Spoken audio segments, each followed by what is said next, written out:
Group సభ్యులకు నమస్కారం అండి. చూడండి ఎట్లా మైలా నీళ్ళు వెళ్తున్నాయి. ఇప్పటికీ ఒక 50 బకెట్లు తీయచ్చు నీళ్ళు. అయితే మొత్తము క్లీన్ చేస్తున్నారు. మధ్యలో నీళ్ళు వదిలిన వాళ్ళు, కానీ వాళ్ళకి తెలియదు అనుకో. మన పని అయితే మనం స్టార్ట్ చేసేసినాము.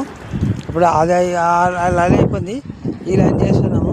మన ఈ ఫైర్ బాబత్ కనెక్షన్ దిక్కు ఈ 2 అయిపోయినాయి అంటే ఈ ట్యాంక్ పని అయిపోతుంది. అయిపోయిన తర్వాత మనము మీద అది కొద్ది రోజుల తర్వాత దీనిలో ఇంకా లోపల ఫినిషింగ్ చేసేది ఉంది. చాలా మటుకు నున్నగా సిమెంట్తో వేయాలా, వాటర్ పెయింట్ వేయాలా, వాటర్ ప్రూఫ్ వేయాలా, ఇంత పని ఉంది. మొత్తం ఈ సంపుతో లేదు, ఒక్క ట్యాంక్ తోటే నడుస్తుంది. ఇప్పుడు ఈ 10 ఎన్ని రోజులు పడుతుంది? ఇప్పుడు ఒక కింద దిన 4 దిన 2-3 దిన 2-3 రోజులు పడుతుంది. ఆ 2-3 రోజులు కొంచెం ఓర్చుకోండి. ఒక్క ట్యాంక్తో నీళ్ళు సప్లై అవుతాయి. ఉన్న వాళ్ళందరికీ కొంచెం నేను గమనించగలని కోరుతున్నాను. ఇది కడుగుతున్నాము చాలా 2 సంవత్సరాల తర్వాత మనం కడగడం అయింది.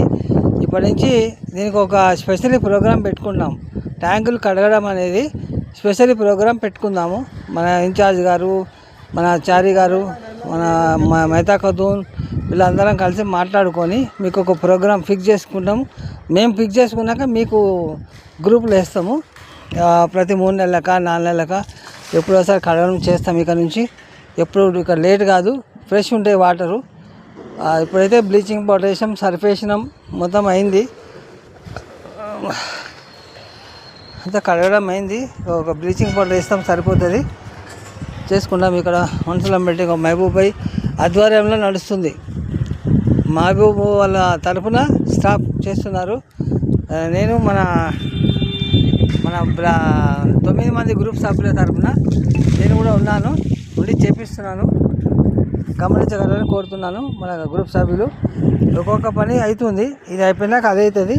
కింద కూడా ఈ మధ్యాహ్నం వీలైతే కింద కూడా ఇది మన ప్లాట్ఫామ్ అది కూడా కడిగించి నంబర్లు వేయడం అవుతుంది. అదంతా అయిపోయినాక అప్పుడు పైన ఈ ట్యాంక్ పని చూద్దాం. ముందైతే ఇది ఒక్కొక్కటి చేసుకుంటూ పోదాం. 1 by 1 స్టెప్ బై స్టెప్ అన్నీ చేసుకుంటూ పోతున్నాం. మన 9 మంది గ్రూపుల సభ్యు తరఫున అందరము యాక్టివిటీస్లో ఉన్నాము. మీరందరూ గమనించగలరని కోరుతున్నాను. ఓకే, థ్యాంక్స్ అండి. థ్యాంక్ యూ, శుక్రియా, ధన్యవాద్.